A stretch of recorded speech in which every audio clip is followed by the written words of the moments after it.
அமெரிக்காவின் வடக்கு இடாஹோவில் உள்ள கேன்ஃபீல்ட் மலையில் ஏற்பட்ட காட்டு தீயை அணைக்க முயன்ற 2 தீயணைப்பு படை வீரர்களை மர்ம நபர்கள் சுட்டுக் கொண்ட சம்பவம் பரபரப்பை ஏற்படுத்தியுள்ளது. மர்ம நபர்கள் திடீரென நடத்திய துப்பாக்கிச் சூட்டில் தீயணைப்பு வீரர்கள் இருவரும் சம்பவ இடத்திலேயே உயிரிழந்தனர். மேலும் பலர் பலத்த காயம் அடைந்தனர். துப்பாக்கிச் சூடு நடத்திவிட்டு தப்பி ஓடியது யார் என அமெரிக்க பாதுகாப்பு படையினர் வனப்பகுதியில் தேடுதல் வேட்டையில் ஈடுபட்டுள்ளனர்.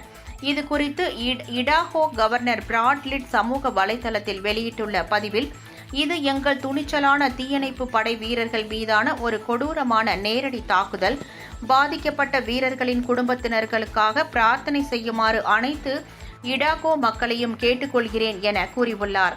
துப்பாக்கிச் சூடு நடந்த இடத்திற்கு அமெரிக்க புலனாய்வு அமைப்பான FBI அதிகாரிகள் விரைந்துள்ளனர்.